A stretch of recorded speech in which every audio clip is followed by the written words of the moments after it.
Hey guys, welcome to my channel. Today I'm coming to you with a review of a book that I just now finished reading, which is Ponniyin Selvan by Kalki Krishnamurthy. As you know, there is this movie directed by Vanakkam, India's biggest movie maker, that came out just a couple of weeks ago, September 30th, and it is a blockbuster. And from the time people have been talking about this movie, I wanted to read this book before I actually watched the movie. For the uninitiated, Ponniyin Selvan is the magnum opus of author Kalki Krishnamurthy. It is written originally in Tamil. It chronicles the story or the saga of the emperors of the Chola dynasty, which ruled most of South India and parts of Southeast Asia during the 10th century. In fact, the kingdom itself or the empire itself, it's one of the long-lasting empires throughout history, throughout world history. I think they were in their peak during the 9th century and declined during the 13th century. So it was a long time that they ruled the whole of South India. If you haven't heard about them before, question your history lessons. This book in particular was written in 1954, first published in the book format. Before that, it was published as a serialized weekly edition in Tamil magazine from 1950 to 1954, and later on this was compiled into actual books.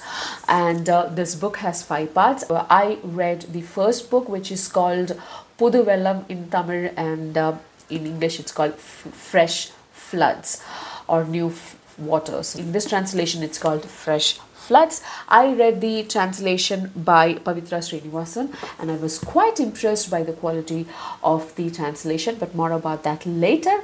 My name is Angela. You can call me Angie. In this channel I talk about books and all things related to books, like movie adaptations, then TV adaptations of books. So if you love those kind of interesting content, please subscribe to my channel. Without further ado, let's get into the detailed review of Ponniyin Selvan, book number 1, Fresh Floods by Kalki Krishnamurthy.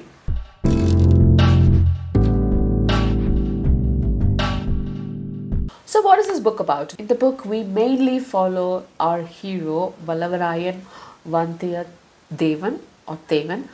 I hope I'm pronouncing these names right because they are like this pure ancient Tamil names. So I might mispronounce some of them. So please bear with me, dear Tamilians.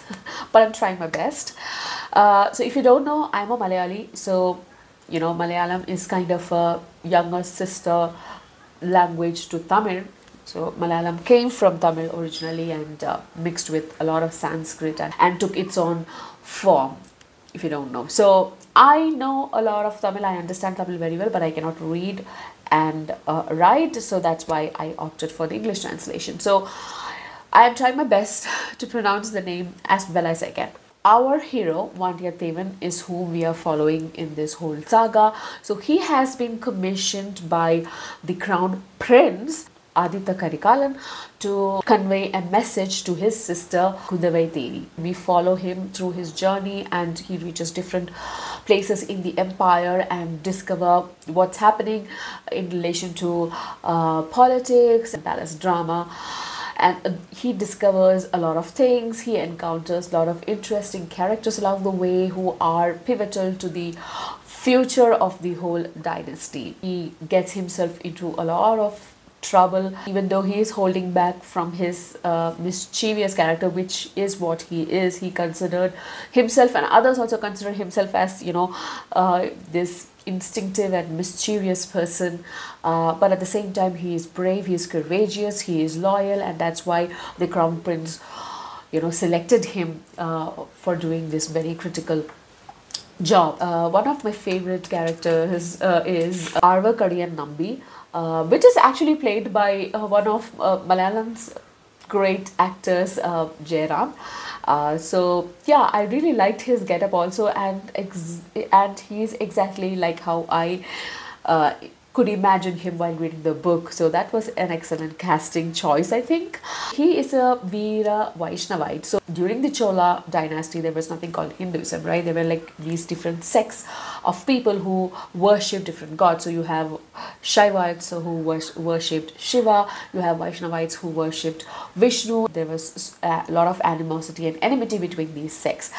So there is a lot of information and story surrounding this enmity between Shaivites and Vaishnavites, which is well explored in this story through the journey of Arvarkari. And he is actually a kind of a spy. This is not a spoiler because we come to know that in the beginning itself, in the first few pages that he is introduced into the story, we know that there is something, he's kind of a spy or some kind of a very mysterious figure, but definitely he is spying on behalf of somebody. But at least till now in book 1, we don't know whom exactly he is spying on behalf of, but definitely he is in favor of Chola dynasty. That, at least that much is clear, unless I'm intentionally being deceived as a reader. Next character is Nandini, who is this amazing, beautiful nymph, like in the book says, with a golden countenance. She can mesmerize anybody with her beauty. It is not surprising that Mani Ratnam chose the one and only Aishwarya Rai to do this role. So that also, again, one more amazing casting.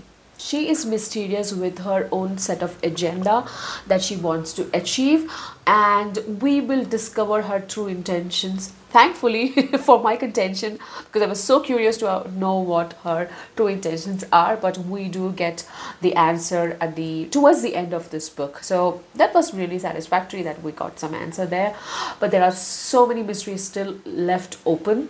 So that's why, anybody who starts this book, you cannot just end with book number 1, because there are so many things that you still want to know. Even though we get that answer, regarding what her intentions are, there is still mystery regarding who she is actually, and there is this question about her parentage, basically. So there is some mystery shrouded around her, origins, or where she comes from.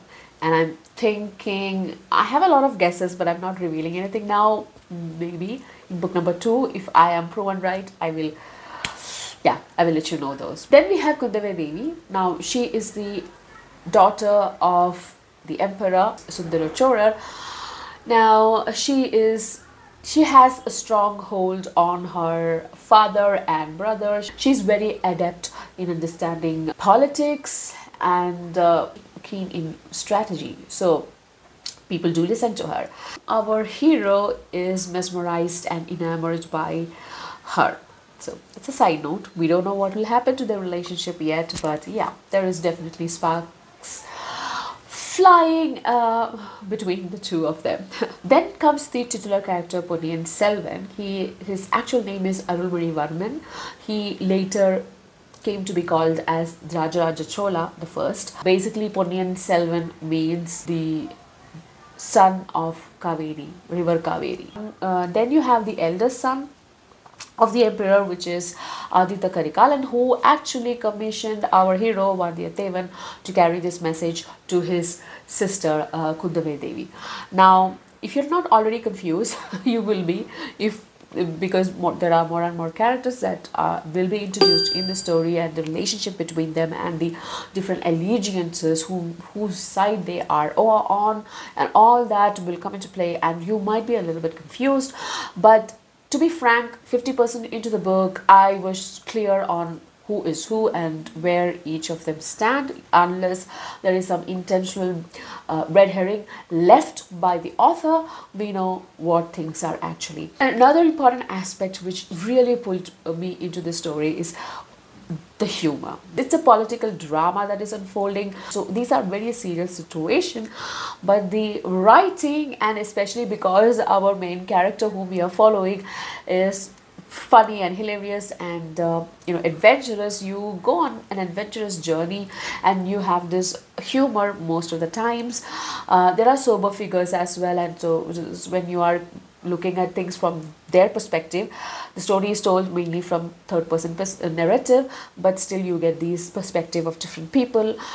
So when there are sober characters, the things become a little bit sober, and because of the situations that they are narrating or that is being narrated by the author, the situation can get really somber.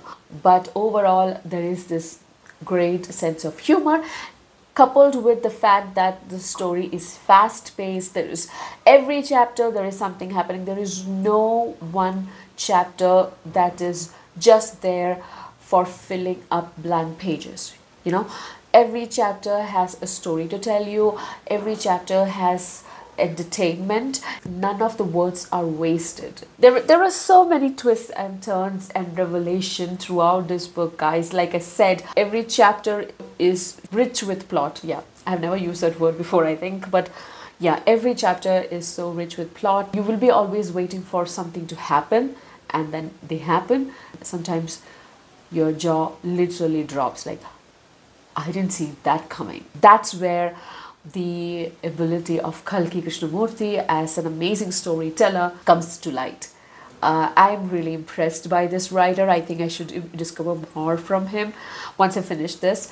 I was quite excited to get to this book, not because of the movie. I have always wanted to read Tamil literature since I can always remember, because my mom knew Tamil and she used to say that even though Tamil and Malayalam are so similar, you know, some words in Tamil you can never translate to Malayalam because they are so deep. She learned Tamil by reading Bible and hymns, church hymns in Tamil, and some of the words that they use to describe devotion or love or patience and all these words that come up in worship, you don't find them in Malayalam as such. The words, even though you have similar words, the meaning is somewhat deeper in Tamil. And I was so intrigued when my mother told me that, and from that day onwards I always wanted to learn Tamil. But I thought that I always wanted to read something very classic, like the Sangam literature or something like that, which if you don't know what is Sangam literature, look it up, guys.